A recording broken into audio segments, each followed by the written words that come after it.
Ici, qui peut donner un meilleur amen encore. Alléluia.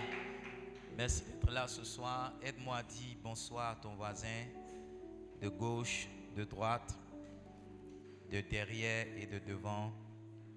Dis à chacun bienvenue à Living Stones. Amen.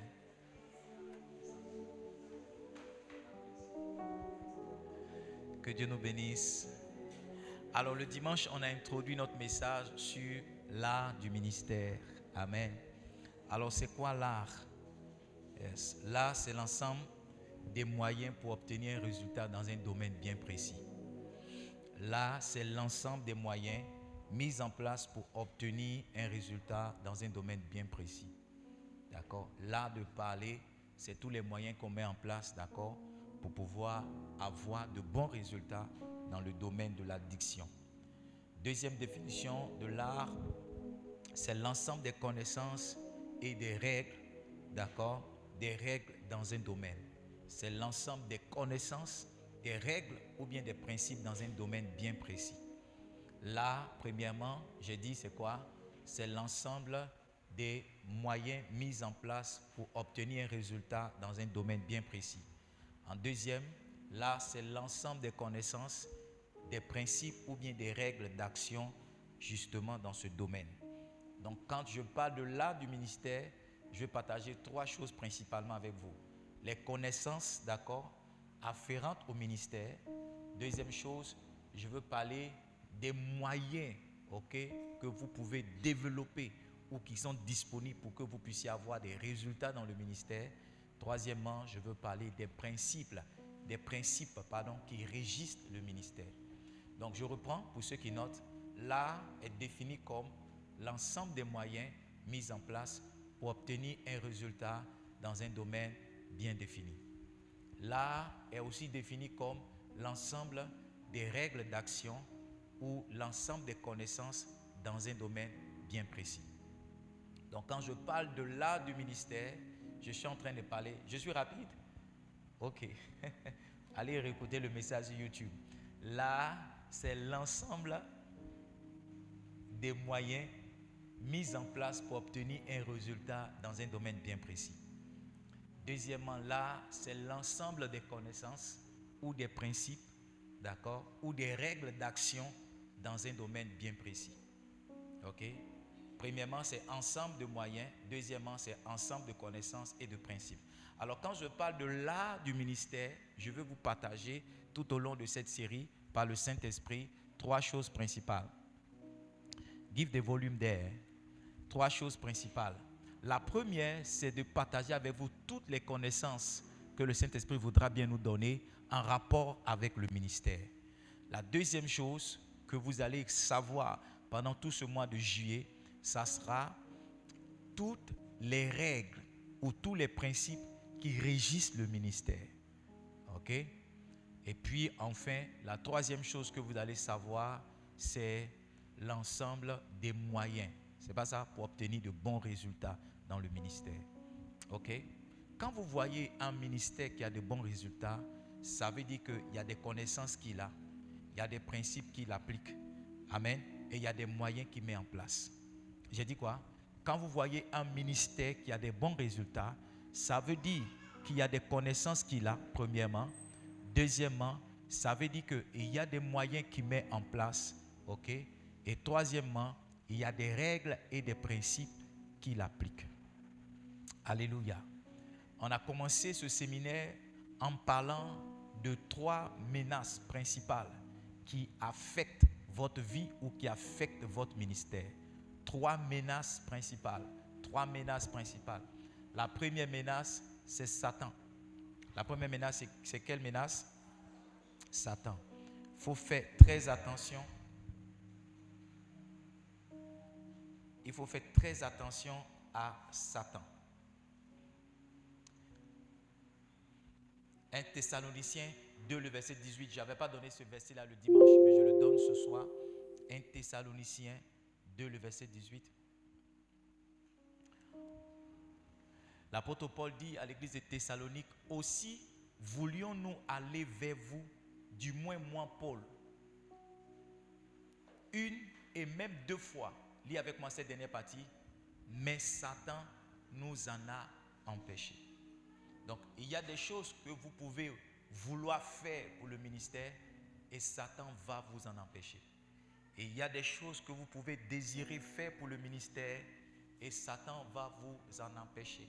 Satan peut décider de vous empêcher. En fait, il ne décide pas, c'est son travail. Satan travaille au quotidien pour vous empêcher d'avoir certains résultats dans les domaines de vos vies et plus précisément dans le ministère. Yes. Quand vous allez démarrer votre destinée, quand vous allez démarrer votre ministère, quand vous allez démarrer votre carrière, Satan va essayer de vous faire obstacle. Et ne vivez pas dans l'insouciance ou dans la naïveté que vous l'avez battu à jamais. Non, c'est une erreur.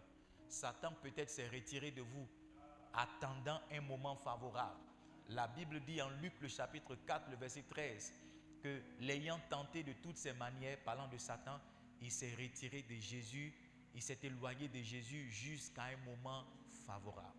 Donc Satan, lorsque vous priez beaucoup, Satan, lorsque vous posez beaucoup d'actions prophétiques, s'éloigne de vous et il attend les moments favorables pour revenir à la charge.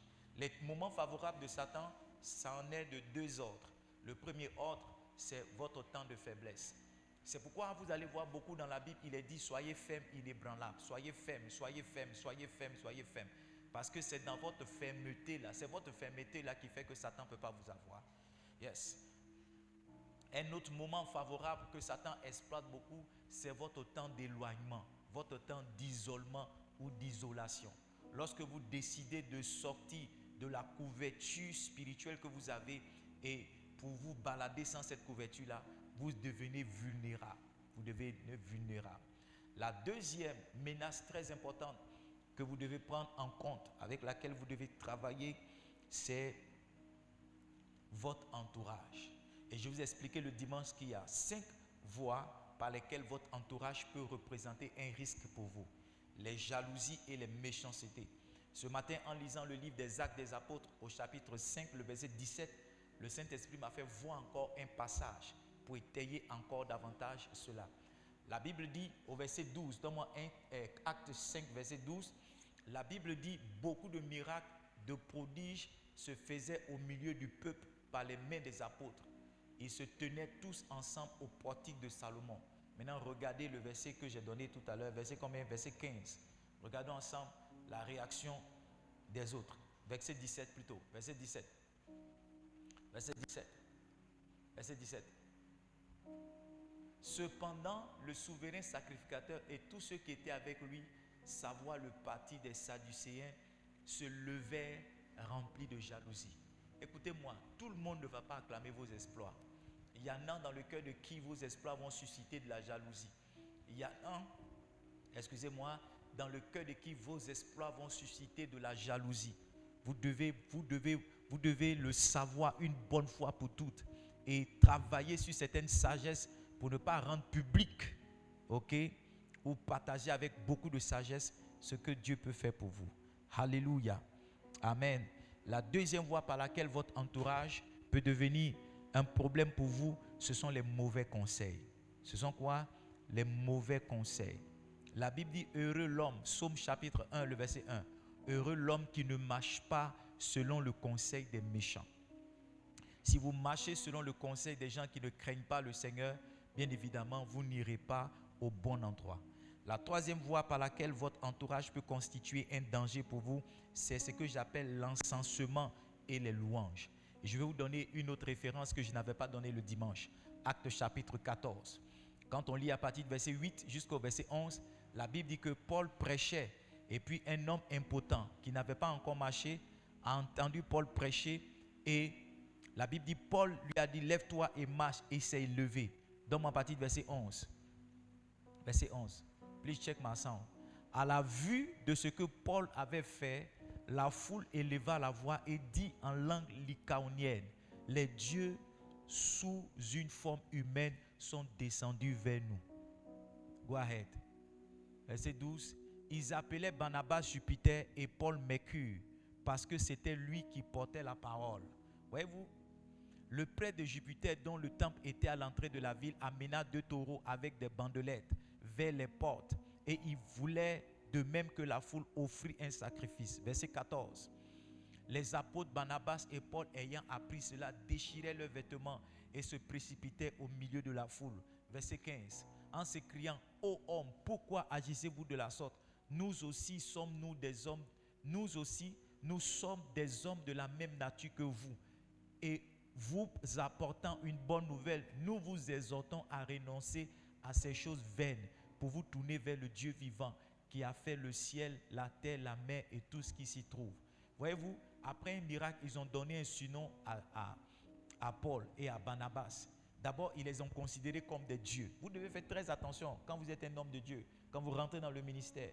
Beaucoup de personnes, à cause des choses étranges, miraculeuses, extraordinaires que Dieu fera au travers de votre vie, dans leur vie, auront tendance à vous faire passer pour Dieu. C'est à partir de là que les adorations viennent. Donc ces messieurs-là, ils ont dit que les dieux nous sont venus sous la forme humaine. Et ils ont donné un nom à Paul, Jupiter, c'est pas ça parce que c'est lui qui portait la parole. Ils ont donné un autre nom à Barnabas. Et ils étaient prêts maintenant à leur apporter un sacrifice. L'apôtre Paul, voyant cela, les a arrêtés. D'accord? Si vous ne pouvez pas arrêter les gens qui vous célèbrent, lorsqu'ils sont en train de vous célébrer, donnez toute la gloire au Seigneur. Si vous ne pouvez pas le dire ouvertement, dites dans votre cœur: Seigneur, toute cette célébration n'est pas à moi, je te la retourne. Alléluia. Qu'est-ce que votre entourage peut faire qui peut constituer un obstacle, un véritable danger? C'est le mépris. C'est comment? Le mépris. 1 Samuel chapitre 10, verset 26 au verset 27. 1 Samuel chapitre 10, verset 26 au verset 27. La Bible parle ici: Saül aussi s'en alla dans sa maison à Gibéa. Il fut accompagné par les honnêtes gens dont Dieu avait touché le cœur. Verset 27. Il eut toutefois des hommes pervers qui disaient: quoi? C'est celui-là qui nous sauvera? Ils le méprisaient et ils ne lui apportaient aucun présent. Mais Saül n'y prit point garde. D'accord? Donc quand Saül a été pris comme roi, il y a un groupe de personnes dont Dieu avait touché le cœur. Ce groupe de personnes-là lui ont offert des cadeaux. Et puis un autre groupe de personnes, la Bible dit, c'était des hommes pervers. Qu'est-ce qu'ils se sont mis à faire? Ils se sont mis à le mépriser. Ils ont dit: quoi? C'est Saül-là qui va nous sauver? C'est ce paysan-là, c'est ce villageois-là? Vous ne ferez jamais l'unanimité dans quoi que ce soit. Le jour on vous prendra président, le jour on vous prendra président de votre quartier, le jour on vous prendra boss de ceci, sachez que vous ne ferez jamais l'unanimité. Il y a des gens qui vont vous apprécier, il y en a qui ne vous apprécieront pas. L'attitude à adopter, c'est la même que Saül a eue, c'est de ne point prendre garde. Si quelqu'un vous méprise, ne vous occupez pas de lui. Quelqu'un a dit, et je veux bénir son nom pour cela, il dit: dans la vie, ceux qui vous aiment, ceux qui ne vous aiment pas ne comptent pas. C'est ceux qui vous aiment qui comptent. Et vous allez voir que dans la vie, ceux qui vous aiment sont plus nombreux que ceux qui ne vous aiment pas. Donc, ne faites point attention à ceux qui vous détestent, mais concentrez-vous sur ceux qui vous aiment. Quand c'est votre anniversaire qu'on dit joyeux anniversaire, ne dites pas: qui m'a pas dit joyeux anniversaire. Concentrez-vous sur ceux qui vous ont dit joyeux anniversaire. Quelqu'un dit amen? Parce que vous ne ferez jamais l'unanimité. Quelqu'un dit amen encore? La cinquième voie par laquelle votre entourage peut constituer un danger pour vous, ce sont les mauvaises influences qu'il peut avoir sur vous. La Bible dit en 1 Corinthiens chapitre 15, vous connaissez ce verset-là, le verset 33, il dit: ne vous y trompez pas, les mauvaises compagnies corrompent les bonnes mœurs. La compagnie dans laquelle vous vous trouvez va définir où est-ce que vous finirez. La compagnie dans laquelle vous vous trouvez, la compagnie dans laquelle vous vous plaisez, va définir où est-ce que vous finirez. Si vous êtes dans cette compagnie et sous cette onction de Livingstone Calling International, je peux vous garantir que vous ferez partie des hommes et des femmes qui vont impacter l'humanité. Yes. Parce que je descends d'une lignée spirituelle des hommes et des femmes d'impact. Quelqu'un dit amen. Yes. Quelqu'un dit amen. Dans à peu près 1 mois, mon père spirituel organise une grande retraite spirituelle dans un grand hôtel, sinon dans le plus grand hôtel de Dabo. Il a des gens qui viennent de Paris, des gens qui viennent des États-Unis, des gens qui viennent de partout de l'Afrique. Imaginez-vous qu'un homme de Dieu d'ici, à Abidjan, fasse venir des gens qui viennent, qui prennent l'avion juste pour faire une retraite. C'est une onction qui fait ça. C'est une grâce qui fait ça. C'est pourquoi je dis que la compagnie dans laquelle vous vous plaisez définit où est-ce que vous vous retrouverez. Yes, yes. Si vous vous plaisez avec des buveurs les buveurs d'alcool, de l'eau des mers et de toutes ces choses-là, un jour on va vous ramasser dans un caniveau. Amen. On va vous ramasser dans un caniveau. Un homme de Dieu nous a rendu son témoignage. Je l'ai écouté sur les réseaux sociaux dans une conférence à laquelle j'ai participé en ligne. Et il a expliqué qu'il était parti dans un pays, dans un autre pays. Il avait grandi à l'église et toutes ces choses-là. Et il a vu une fois coup de guitare. Il voulait apprendre la guitare. Comme il savait qu'il allait être pasteur, il voulait apprendre un instrument. Et le jour où il allait voir coup de guitare, l'endroit où c'était écrit, l'endroit où il était indiqué où il devait faire le coup de guitare, quand il va, il n'y a pas de coup de guitare, mais il y a plutôt coup de danse, salsa. Il dit, anyway, comme il n'a rien à faire l'après-midi, il va apprendre à danser. S'il n'apprend pas à jouer à la guitare, il va apprendre à danser. Donc, il allait dans une salle, il apprenait à danser la salsa. Il dansait la salsa tous les après-midi, il dansait la salsa. Et puis un jour, quelqu'un lui a dit, mais la salsa que tu apprends là, dans le même coin là, le soir, ça devient une boîte. Donc, tu peux rester pour appliquer. Donc, il a dit, ok, le soir, il va rester pour danser la salsa, puisqu'il apprend toute l'après-midi. Donc, le soir, le même endroit, ça se transforme en un bar. Et il danse la salsa. Il danse la salsa. Comme il ne boit pas d'alcool, il buvait la sucrerie pendant la soirée. Mais pendant combien de temps tu peux tenir? Un jour, il a décidé de goûter. Le jour où il a goûté, il s'est retrouvé. Quand il est revenu à lui-même, ils l'ont ramassé dans un caniveau. La compagnie dans laquelle vous vous plaisez définit où est-ce que vous vous retrouverez. J'avance. Une troisième menace qui peut constituer un véritable danger pour vous-même et pour votre ministère, c'est vous-même. Dis avec moi, c'est moi-même. Il y a deux choses qui vont m'affecter. Il y a des choses sur lesquelles j'ai travaillé, il y a des choses par lesquelles Dieu m'a fait passer par beaucoup de formes d'humiliation, de dépouillement. Amen. Mais il y en a encore des résidus que je suis en train de traiter. Et l'orgueil même, vous allez voir, quelquefois vient avec nos succès.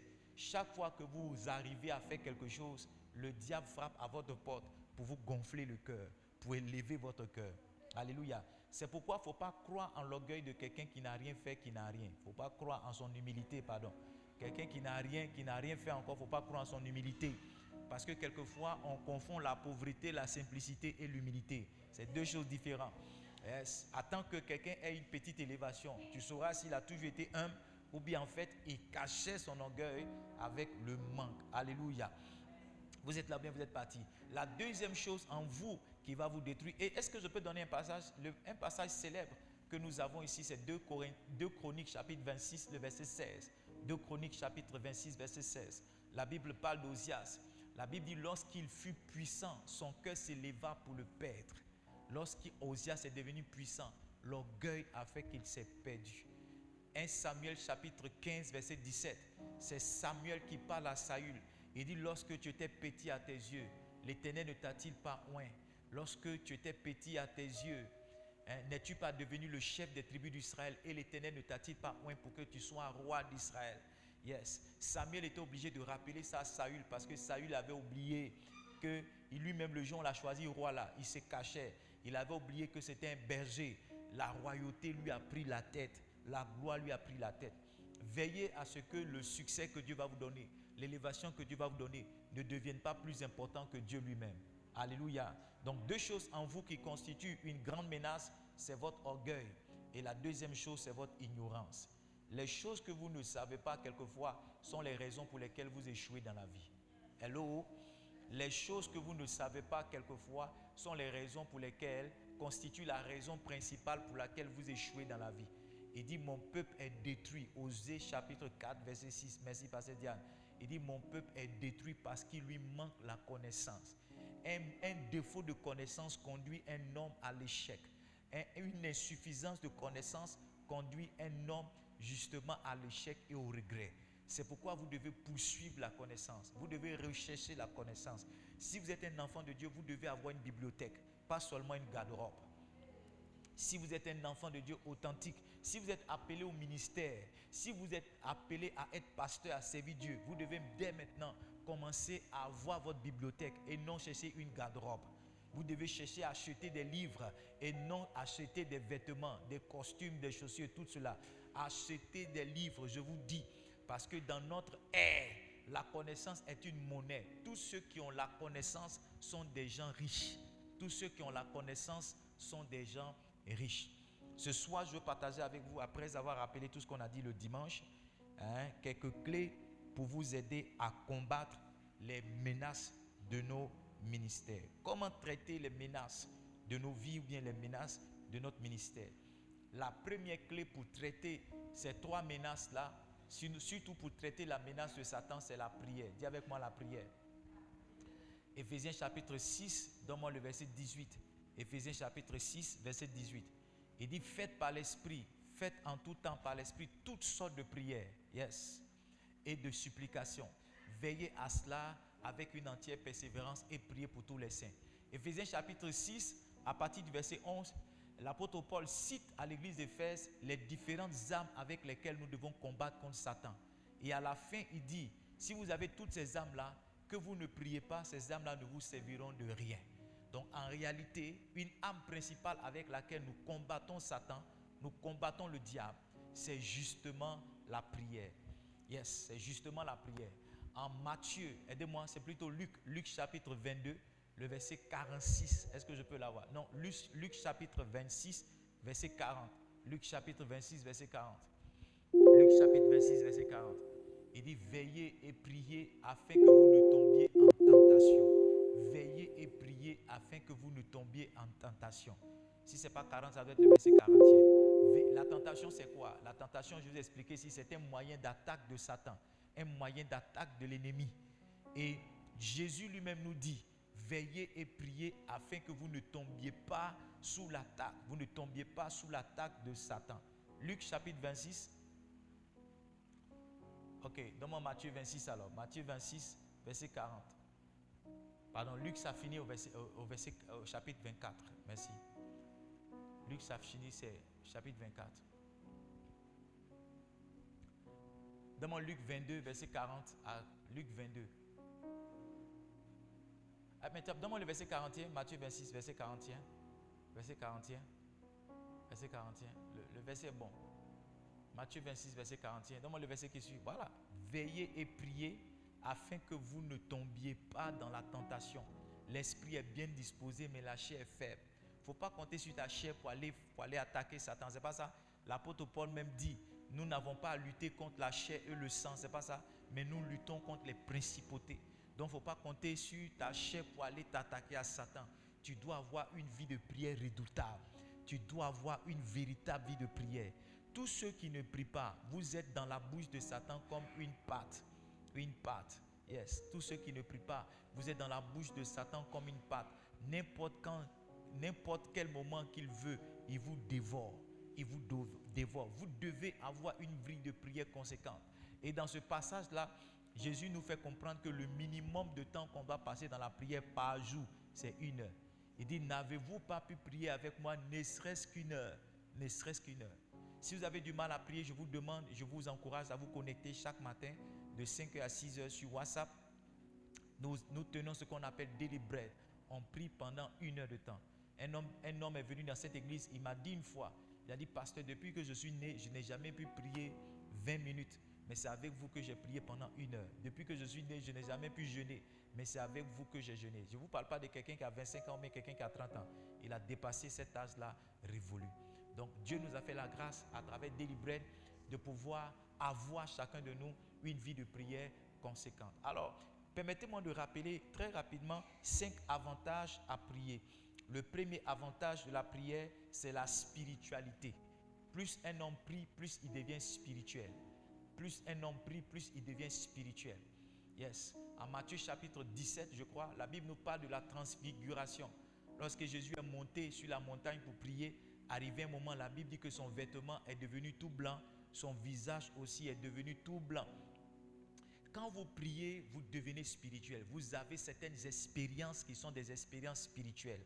La Bible dit en Actes chapitre 10, le verset 9, alors que Pierre avait faim, il était monté sur le toit pour prier. Et pendant qu'il priait, il a reçu une vision. Il a reçu une vision.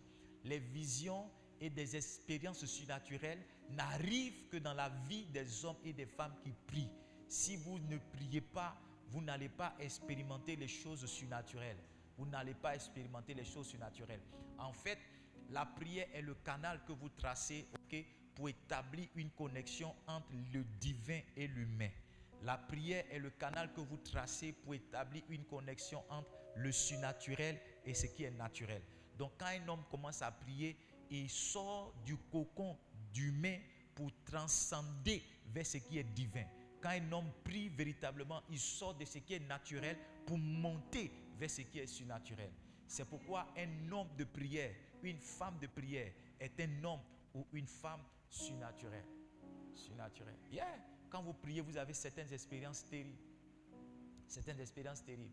Moi, l'une des expériences que j'ai tous les matins, c'est que quand je me commence à prier comme ça, le Saint-Esprit me dit en même temps le sujet que je dois enseigner. Quand je me lève de mon lit le matin à 5 heures, je ne sais pas ce que je vais vous dire. Yes, je me mets à prier comme ce matin, je commençais à prier à 3 heures jusqu'à ce que 5 heures me trouvent. Et j'ai commencé à prier avec vous. Mais c'est dans la prière que mes messages viennent. Quand j'arrive au bureau, que je prie, le Saint-Esprit me dit parle sur ça, parle sur ceci, parle sur cela. Tu vois, mon message, ce n'est pas juste le résumé d'une lecture que j'ai faite ou bien le résumé d'une méditation que j'ai eue dans la journée. Non, c'est une instruction et une orientation qui viennent du Saint-Esprit, même par le canal de la prière. Qu'est-ce que la prière vous apporte comme avantage et qui peut vous aider justement à vaincre l'ennemi? Voyez-vous, Satan vient avec des méthodes spirituelles. Et si vous n'êtes pas spirituel, vous ne pourrez pas identifier ces méthodes et vous ne pourrez pas avoir raison de lui. Qu'est-ce que la prière fait? Deuxième chose, la prière vous accorde la paix et le calme. La prière vous accorde la paix et le calme. Un de mes amis est un officier sur un grand front quelque part. Et une fois, pendant que je parlais avec lui, pour qu'il me partage les réalités des corps habillés et comment je pouvais mettre ça dans mon message, parce que je voulais enseigner à l'église que le ministère est un combat. Il m'a dit, Edmond, laisse-moi te faire une confidence, tu es mon ami.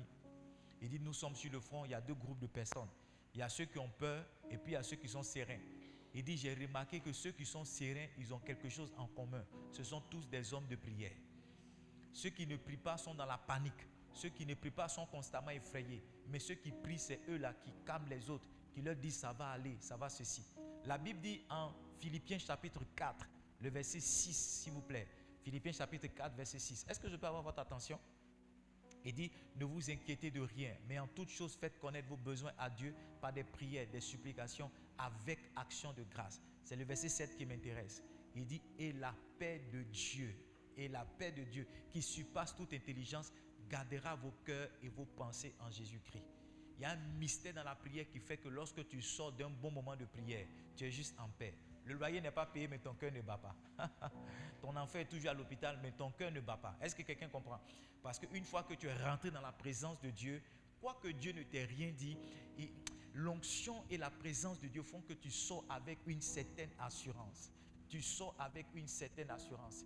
Il dit, quelqu'un est-il dans la joie qu'il danse? C'est pas ça. Quelqu'un est-il dans la souffrance qu'il fasse quoi? Qu'il prie.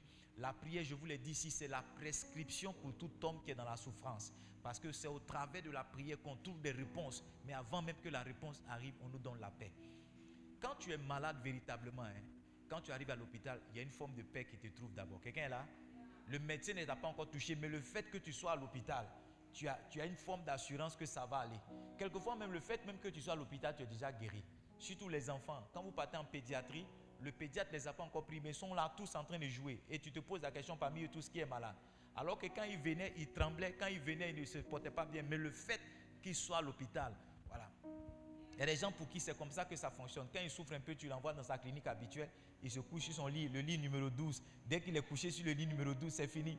Tu lui envoies un yaourt, c'est fini. Si le médecin vient même qu'il met l'eau dans son corps, il va dire non qu'il est guéri. Pour lui, il a juste besoin d'être à l'hôpital. Voyez-vous, c'est ce que la prière fait. La prière fait la même chose. La prière, pour les gens comme nous, quand nous sommes stressés, quand nous sommes acculés, il suffit qu'on fasse 1 heure de temps à genoux, qu'il y a une certaine paix qui vient, il y a une certaine assurance qui vient. On se dit que ça ira forcément.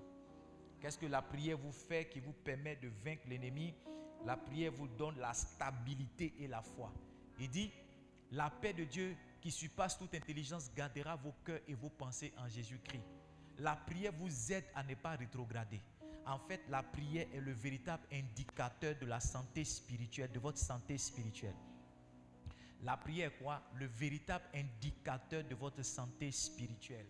Quand quelqu'un va spirituellement bien, il prie, ça se voit par sa vie de prière. Tu vas voir que quand ta vie de prière commence à dégringoler, tu commences à rétrograder au même rythme que ta vie de prière. La première chose que tu perds lorsque tu as rétrogradé, c'est ta vie de prière. Yes. Quand tu cries dans la maison tous les jours à 4h, 4h, 4h, 4h, au moment qu'on se rende compte que tu as recommencé à boire l'alcool, on va se rendre compte que tu as arrêté de prier à 4h. Le jour où tu as arrêté de prier à 4h sur une semaine, la deuxième semaine, on va te chercher dans un caniveau. Parce que c'est ta vie de prière là qui te maintenait dans la sanctification, qui te maintenait dans la puissance et dans le zèle.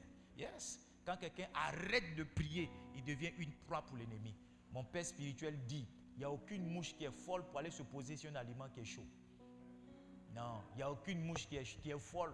Tu as déjà vu une mouche aller se poser dans le feu, ça n'existe pas. La mouche voit clair, elle sait ce qui peut la tuer, elle sait ce qui peut ne pas la tuer. La prière est comme le feu qui embrasse un homme, qui fait que tout démon qui arrive vers lui fuit. Yes. J'espère que vous êtes en prière vraiment. Si pour si peu vous êtes prêts à fuir, il faut que j'insiste sur mon message. Allô? Allô? Vous êtes là, mais vous êtes partis. Donc la prière vous empêche de rétrograder. Satan va venir toujours avec des propositions pour que vous rétrogradiez. S'il vous envoie une belle femme ou bien un bel homme, il vous enverra une opportunité de vous glorifier ou bien une opportunité d'avoir l'argent. Il va tenter tous les moyens pour que vous puissiez rétrograder. C'est pourquoi si tu es un homme de prière, que tu commences à tomber amoureux d'une sœur bizarre, fais attention, il faut questionner cet amour que tu as. Parce que ça risque d'être un amour qui va te... Tout à l'heure, c'était le dimanche dernier, je vous ai montré le goumen. C'était le goumen de qui? Le goumen de Amnon, le fils du roi qui aimait tellement sa soeur qu'il a commencé à maigrir au point que son ami lui a donné, Jonadab lui a donné le conseil de faire venir sa soeur dans sa chambre. Est-ce que vous comprenez ce que je suis en train de dire? Yes. Si tu as goumen, tu risques de ne plus prier. Parce que goumen, ça ne connaît pas même les hommes de Dieu. Amen. Amen. Donc quand Satan sait que tu es trop, il peut envoyer un leurre, un faux flirt dans ta vie. Quelqu'un qui va te promettre le monde et la lune, qui va te promettre la terre et la lune. Et puis au moment où tu te rends compte, la personne disparaît. Il dit non ma soeur, vraiment j'étais en train de pécher. J'ai déjà pris un engagement avec ma fiancée qui est aux États-Unis. Amen. Amen. Amen. Troisième ou bien quatrième avantage à prier. La prière vous donne une force spirituelle. La prière vous donne quoi? Elle vous donne la force. Elle vous donne la force. Quand vous n'êtes pas un homme de prière, vous avez peur des démons. N'est-ce pas? Quand vous devez aller au village, vous faites 3 jours de jeûne. Vous vous donnez l'impression que vous devenez spirituel alors qu'en réalité, c'est un jeûne de peureux. C'est un jeûne de quelqu'un qui a peur. Surtout quand on te dit que les morts se sont alignés dans le village et que le sorcier du village, le parrain des sorciers du village n'est pas encore mort. Donc avant de partir au village, tu fais 3 jours de jeûne sec. Ou bien quand tu n'es pas trop fort, tu fais 3 jours de jeûne aux fruits. Et quand tu t'en vas, tu dis, ouais, maintenant. Quand tu as une réelle vie de prière, tu ne crains pas Satan. Mon père spirituel nous a rendu un témoignage. Il est parti dans un pays dont le nom commence par B. Et pendant qu'il était couché dans sa chambre d'hôtel, il a eu une vision.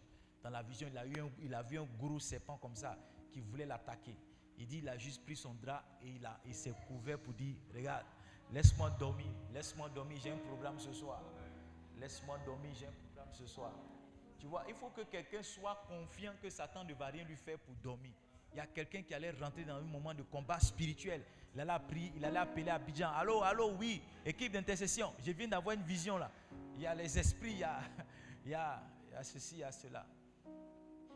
On revenait du Nigeria et on voulait traverser un pays dont le nom commence par B. Quand on est arrivé dans ce pays-là, le même B. J'ai vu un billet qui traînait. On était vers le marché, j'ai vu un billet qui traînait. Et personne ne prenait le billet. Je voulais prendre le billet, mais je me suis rappelé, dit, mais comment un billet qui traîne comme ça, personne ne le prend. Après, j'ai laissé. C'était pas ça le problème. Le problème, c'est que notre car était en panne. Le disque d'embrayage avait grillé. Et il fallait qu'on trouve le moyen d'aller vers la capitale dont le nom commence par C. Et on s'est dit qu'on allait prier. Pendant qu'on s'apprêtait à prier, il y a un monsieur qui est venu près de nous avec un canari sur la tête, une marmite sur la tête, et puis il y avait du feu qui sortait dedans. il s'était maquillé en blanc, il n'avait pas porté de vêtements, juste un dessous. Et il était là. Et pendant qu'on devait prier pour notre cas, comment Dieu va nous faire grâce pour qu'on arrive à Abidjan, parce qu'on était très loin de chez nous, il y a un frère qui a dit non, prions contre l'esprit qui est là. J'ai dit, mon frère, ça c'est une prière de peur. On a d'autres problèmes. Lui là, on l'a trouvé ici, il ne peut rien nous faire. Concentrons-nous sur notre problème. Le temps qu'on finisse de prier sur notre problème, le gars a disparu. C'est-à-dire, l'intensité même de la prière, sans qu'on s'adresse à lui, il a disparu. Il y a tellement de personnes qui sont apeurées à cause de l'absence de vie de prière, qui fait que le moindre appel ou bien le moindre coco, c'est fini. Leur cœur se coupe, ça rentre dans l'eau. Quand vous êtes un homme de prière, vous êtes constamment fortifié. Quand vous êtes une femme de prière, vous êtes constamment fortifié. La Bible dit, le temps de la mort de Jésus approchait et il était dans l'angoisse. Je crois que nous sommes toujours dans le livre de Luc au chapitre 22, le verset 43. La Bible dit qu'il était dans l'angoisse et il s'est mis à prier. Verset 43, la Bible dit que pendant qu'il priait, un ange lui est apparu du ciel pour le fortifier. Pendant qu'il priait, un ange lui est apparu du ciel. La prière est le mécanisme par lequel vous vous fortifiez. Quand vous sentez un vide et une faiblesse spirituelle, allez-y prier. Parce qu'il y a une énergie qui se trouve dans la prière. Yes. Il y a une force spirituelle qui se trouve dans la prière. Il y a une force spirituelle qui se trouve dans la prière. Yeah. Quand Satan sait que votre maison est un lieu de prière, quand il s'envole même là, vous savez qu'ils ont les GPS aussi, hein? Ils savent où il faut passer, ils savent où il ne faut pas passer. Quand vous voyez certains gars, on dit non, il est tombé la nuit, il s'est envolé, il est tombé, il ne devait pas passer sur ce lieu, il ne devait pas passer sur cette maison-là. Non, moi, tu passes à une certaine heure, tu tombes, forcément tu tombes. Tu vas tomber, on va ramasser ton corps, ta honte, tout ça, vous allez partir ailleurs. Yes. On dit Dieu connaît bagage qui est lourd pour parler comme les Ivoiriens. Satan aussi connaît cette expression-là. Il sait ce qu'il peut soulever, il sait ce qu'il ne peut pas soulever. Yes. Laissez Satan vous peser et voir que vous ne pouvez pas décoller du sol. Yes. Laissez Satan essayer, voir que non, vous pesez tellement qu'il ne peut pas essayer. Il ne peut pas essayer. Il ne peut pas essayer. Et je le dis, très souvent on va dans des villages pour prêcher, puis tu vois les gens, non. Celui qui a essayé là, il va voir. J'étais une fois dans un village comme ça, dit, ça c'est une parole de quelqu'un qui a peur. Tu n'as pas besoin de dire. Tu n'as pas besoin de dire ça. Tu n'as pas besoin de dire. Mon père spirituel, je bénis Dieu pour la vie du prophète Adamantio. On est parti prêcher dans une église, dans un quartier d'Abidjan dont le nom commence par P. Et avant que mon père ne démarre la prédication, l'atmosphère était lourde, c'était bizarre. Il a dit, bon, on va se tenir debout pour prier. Quand il a commencé à prier, un monsieur qui est tombé sur place, il a un côté qui était paralysé. Il a eu un côté qui est paralysé sur place. Ils l'ont soulevé pour partir. Le programme a continué dans une atmosphère détendue. Écoutez-moi, si vous saviez, c'est l'âme que constitue la prière, c'est vous qui allez effrayer Satan. Yes. Si vous saviez l'âme que vous avez entre vos mains, qui est la prière, si vous aviez conscience de ça, si vous avez conscience de ce qu'est la prière, vous allez effrayer Satan à longueur de journée. La dernière chose enfin que la prière va vous apporter, qui va faire que Satan ne pourra pas vous avoir, c'est la sagesse. C'est comment? La sagesse, c'est comment appliquer la connaissance que vous avez. La sagesse, c'est comment apporter une solution à un problème qui existe. Yes. Ne faites jamais rien d'important si vous n'avez pas prié avant. Ne prenez pas une décision qui n'a pas été construite, inspirée, mûrie dans la prière. Le Seigneur m'a dit, les choses qui avancent, qui aboutissent et qui réussissent, ce sont les choses qui naissent et s'entretiennent dans la prière. Quelqu'un vient vous faire la proposition de vous marier, ne regardez pas juste dans l'apparence. Allez-y interroger le Seigneur pour savoir est-ce que c'est une bonne action à poser, est-ce que c'est une bonne décision à prendre. Ne soyez pas, les anglophones disent don't be in a hurry, ne soyez pas, ne vous dépêchez pas, ne vous précipitez pas pour faire les choses. Parce que Satan sait le type de garçon que tu aimes. Celui avec les faussettes là, c'est lui qui va envoyer. Satan ne viendra jamais vers toi avec 2 cornes sur la tête. C'est dans les dessins animés qu'on voit ça. Satan va venir vers toi avec l'homme le plus beau. Il va venir vers toi comme la femme la plus belle. L'homme qui a le plus d'argent, la femme qui a le plus d'argent. Et si tu n'es considéré, tu ne regardes que les choses en apparence et que tu n'es pas un homme de prière pour voir après le rideau, tu seras toujours séduit. Je suis sûr que si Ève et Adam avaient dit non, avant de manger la pomme, prions, quelque chose allait se passer. Oui, quelque chose allait se passer. Quelque chose allait se passer. Quelquefois, même quand les gens viennent vous séduire et que vous dites, bon, je vais mettre ça en prière, ils ne reviennent plus. Ils ne reviennent plus. Quand tu dis, ok, j'ai compris, bon, laisse-moi prier, il ne revient plus. Parce qu'il sait que même si tu ne pries pas, il sait que ça même, parce que souvent c'est dans l'action là qu'il veut t'avoir, t'empêchant de réfléchir, d'imaginer, de comprendre les choses. C'est dans l'action qu'il veut t'avoir. Non, moi, tout ce qui a tendance à me mettre une pression, je m'en recule. Je recule. Non, non, non. Tout ce qui veut mettre une pression sur moi, ça devient plus urgent. Ça devient plus urgent. Non, pasteur, on a un terrain qu'on vend là, c'est 500 000. Hein. Le sol là, il y a quelqu'un d'autre qui veut prendre. Il dit, c'est que c'est pas pour moi. C'est que c'est pas pour moi. Il faut partir avec le terrain. Non, pasteur, non, non, non, non, non. Tout ce qu'on fait, à moins que Dieu m'ait parlé avant. Allô papa, oui, oui, oui, oui, oui, on a besoin de 30 000 là, 30 000 là, 30 000, oui, oui, oui. Non, ça ne marche pas. Vous êtes ici ou bien vous êtes parti? La Bible dit Daniel est parti prier. Le roi a fait un songe. Personne ne pouvait lui donner et le songe et l'interprétation du songe. Et il a décidé de tuer tous les magiciens, tous les satrapes. Et Daniel a dit, mais ça c'est quelle loi ça? Donne-moi du temps. Et la Bible dit que Daniel est parti prier. En Daniel au chapitre 2, le verset 19, la Bible dit, alors que Daniel pria, le secret lui fut révélé dans une vision pendant la nuit. Pendant la nuit. Si vous prenez le temps de prier, il y a des choses que Dieu va vous révéler. Il y a des choses que Dieu va vous révéler.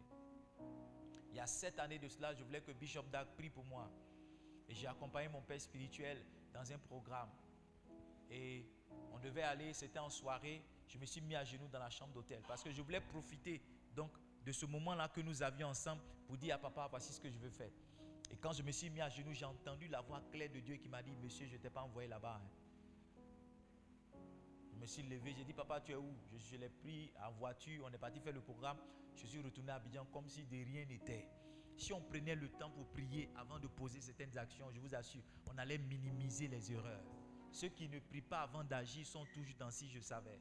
Mais ceux qui prennent le temps d'agir, Dieu leur donne la chose à faire et ils vont plus vite que les autres. Le secret de la vitesse dans l'esprit et dans le ministère, c'est de prier avant de poser certaines actions.